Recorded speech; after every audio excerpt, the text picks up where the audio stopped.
میں بازار سے گھر آ رہی تھی جب میری نظر ایک روتے ہوئے بچے پر پڑی۔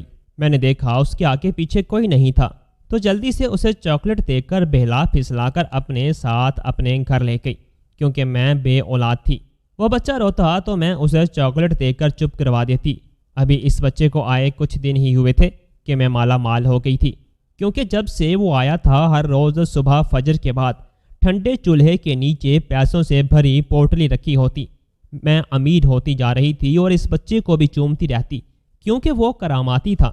ایک دن تجسس سے کہ وہ پیسوں بھری پوٹلی وہاں کون رکھتا ہے، میں کمرے کے پیچھے چھپ گئی، لیکن جو منظر میں نے دیکھا وہ دیکھتے ہی بے ہوش ہو گئی، کیونکہ وہ پیسے تو وہ بچہ۔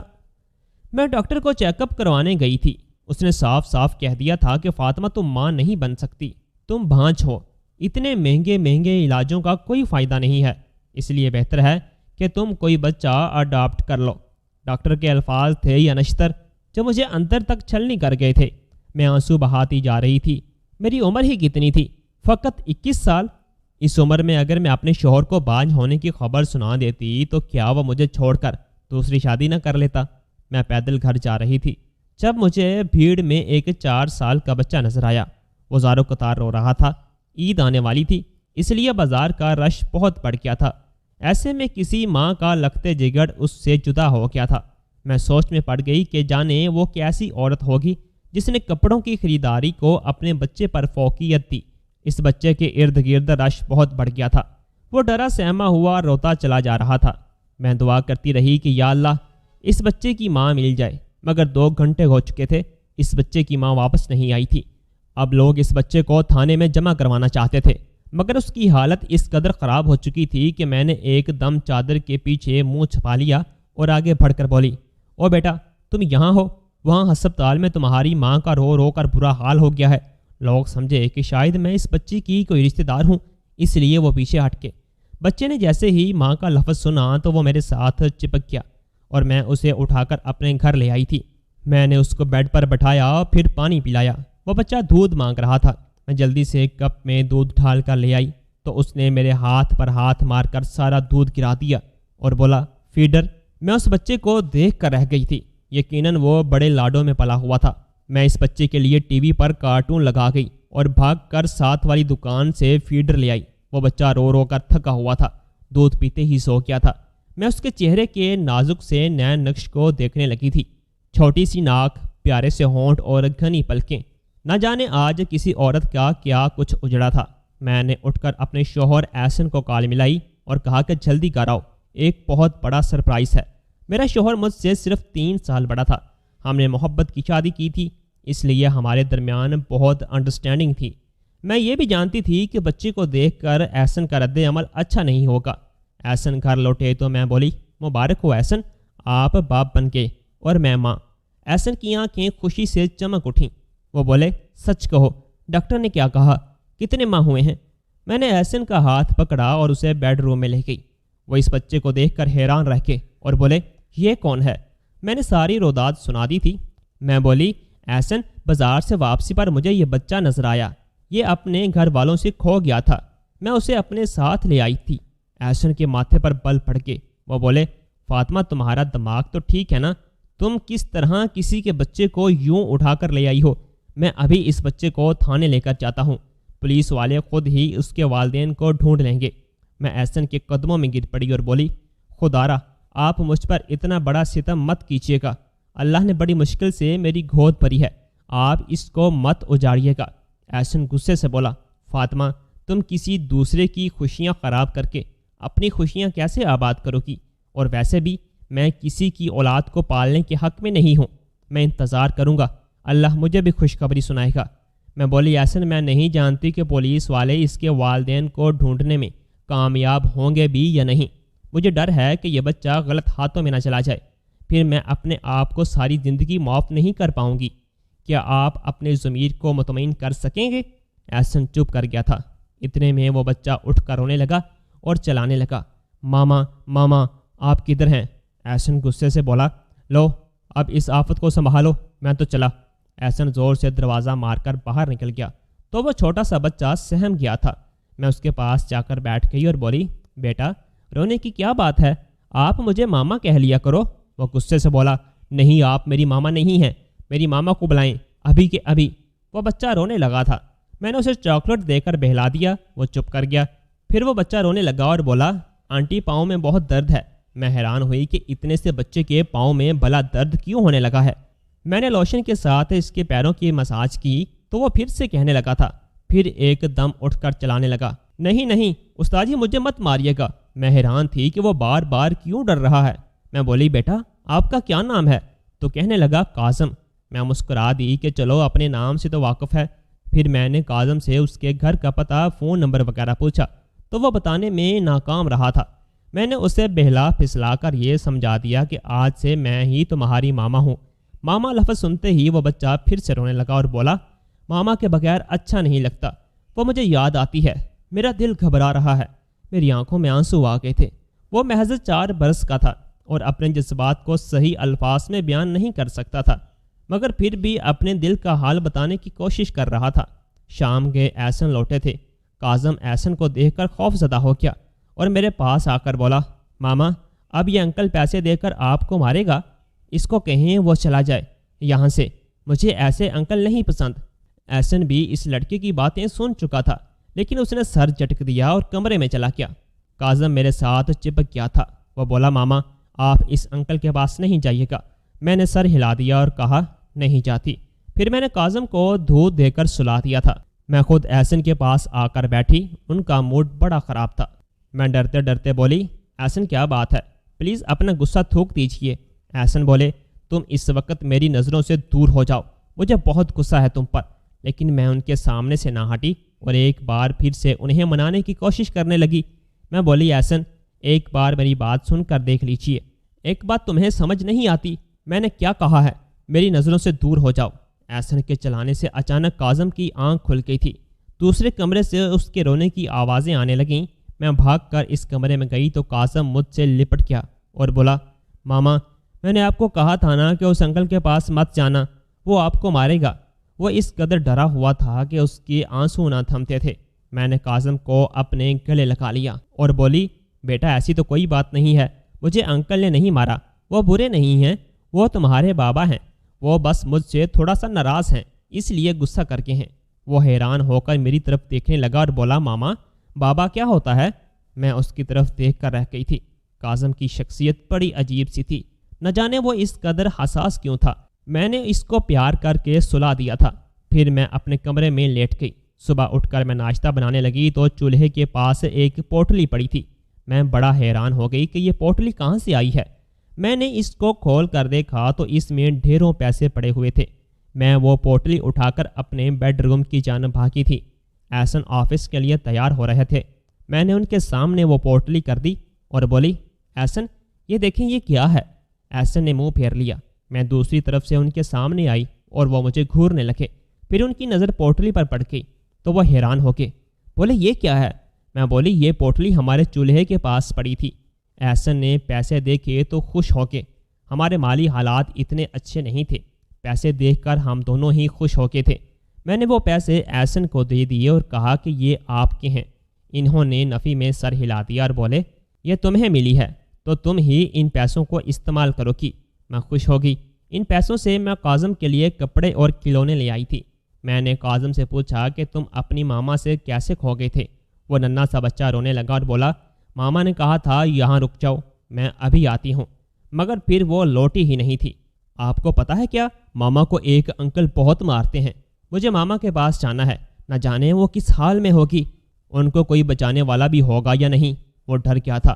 میں نے اسے حوصلہ دیا کہ اب سب کچھ ٹھیک ہو گیا ہے، آپ کی ماما کو کوئی نہیں مارتا۔ پھر میں نے کاظم کو سکھایا کہ جب احسن گھر آئیں تو تم ان کو بابا کہہ کر پکارنا۔ کاظم خوش ہو گیا تھا۔ وہ عام بچوں جیسا نہیں تھا، شرارتیں بھی نہیں کرتا تھا، بس ڈرا ڈرا سا رہتا تھا، ہر وقت آہٹ پر چونک پڑتا تھا۔ میں نے اپنی ساری ممتا اس پر نچھاور کر دی تھی، اس لیے وہ مجھ سے بڑی جلدی مانوس ہو گیا تھا۔ میں نے محلے میں یہ خبر پھیلا دی تھی کہ میں نے اور احسن نے ایک بچہ اڈاپٹ کر لیا ہے۔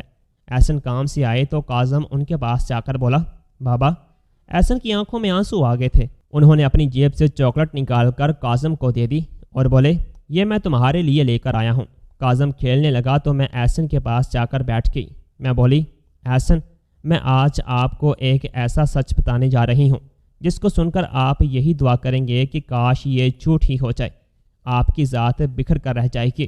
احسن حیران ہو گیا اور بولا، ہاں فاطمہ، کہو کیا کہنا چاہتی ہو؟ میں بولی، احسن، میں اس دن ڈاکٹر کے پاس چیک اپ کروانے گئی تھی تو ڈاکٹر نے مجھے صاف الفاظ میں کہہ دیا تھا کہ تم ماں نہیں بن سکتی، تم بھانج ہو۔ میں واپسی کے راستے پر روتی ہوئی آئی تھی، تب ہی مجھے یہ بچہ نظر آ گیا تھا۔ مجھے لگا اللہ نے میری پیاسی ممتا کو تسکین پہنچانے کے لیے مجھے یہ بچہ دیا ہے۔ میں اتنے دن آپ سے یہ بات نہ کر سکی کیونکہ ہمت نہیں ہو پاتی تھی، آپ سے محبت بھی تو بہت کرتی ہوں نا، یہی خوف تھا کہ آپ مجھے چھوڑ دیں گے۔ میں بڑی جوانی میں طلاق کا داغ لگا کر کہاں جاؤں گی، اس لیے میں یہ بات چھپاتی رہی۔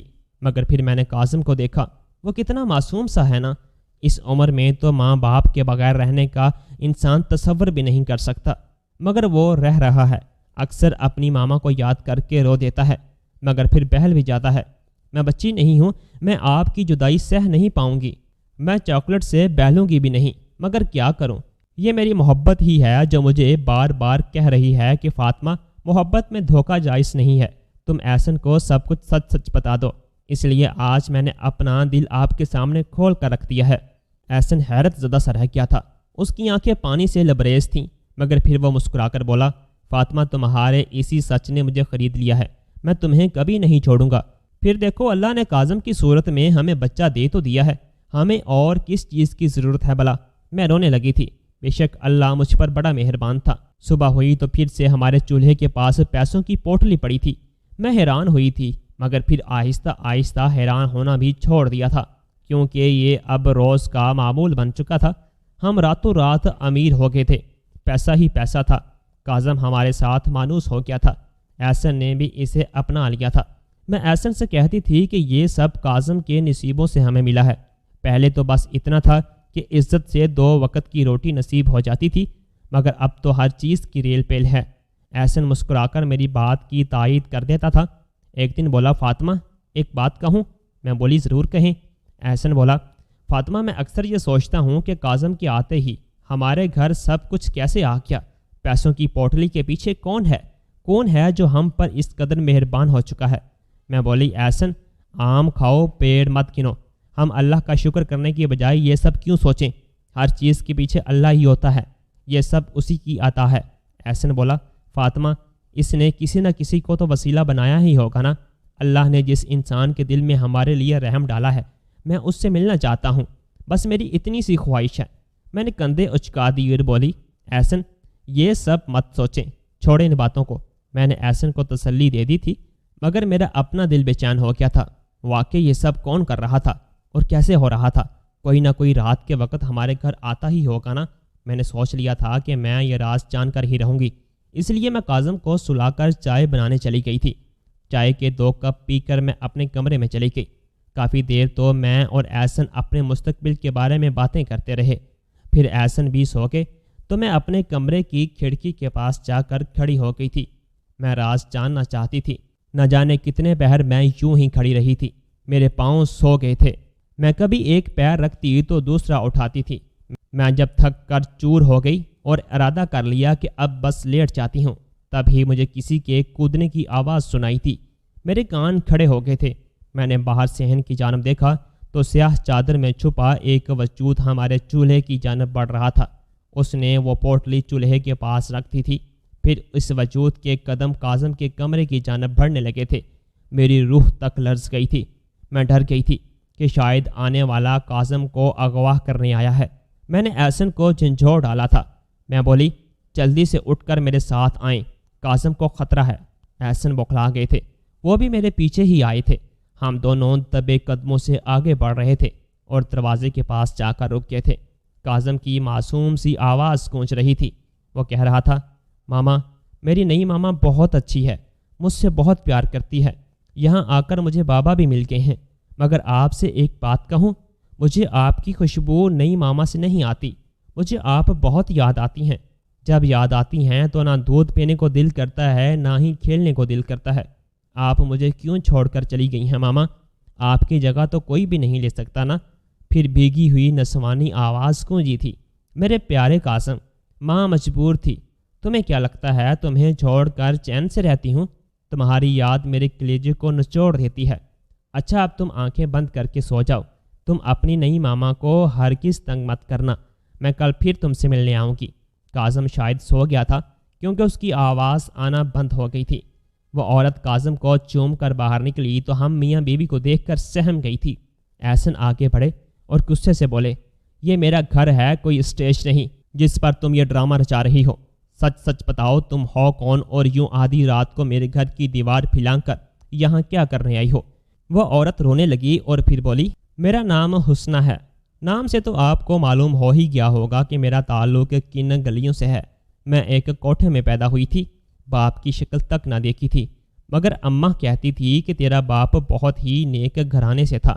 وہ اماں کو بیاہ کر لے کیا تھا، مگر پھر زمانے والوں کے دباؤ میں آ کر اماں کو چھوڑ گیا۔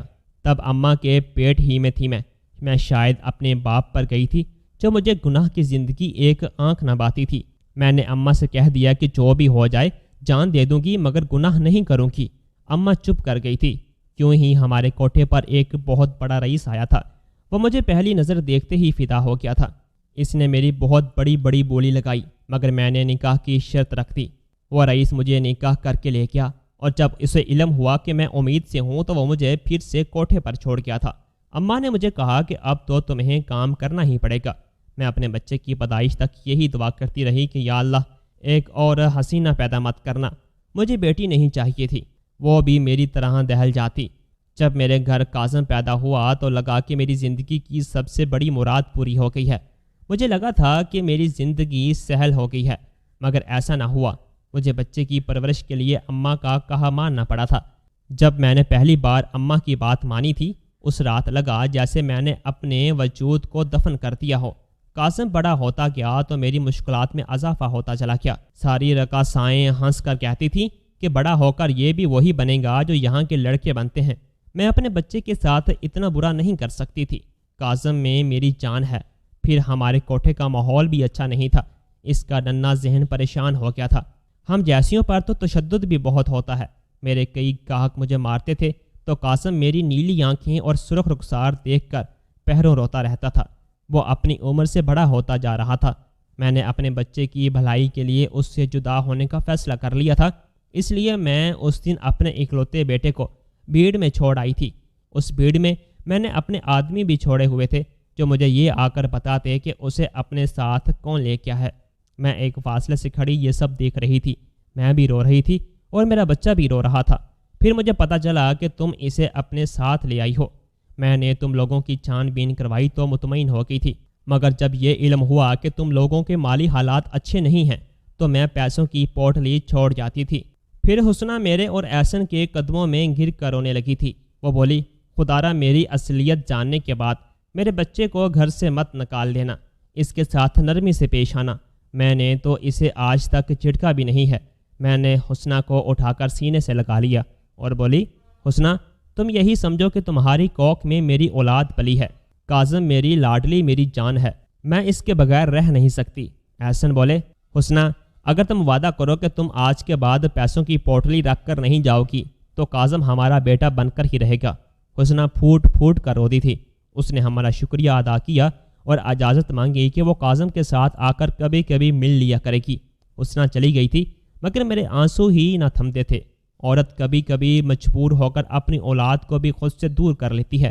میرا ایک مشورہ بے اولاد جوڑوں کے لیے ہے کہ آپ کسی بچے کو اڈاپٹ کر لیں، دل کو بڑا سکون ملتا ہے۔ کسی بے آسرا بچے کو والدین مل جاتے ہیں اور والدین کو اولاد، یہ گھاٹے کا سودا نہیں ہوتا۔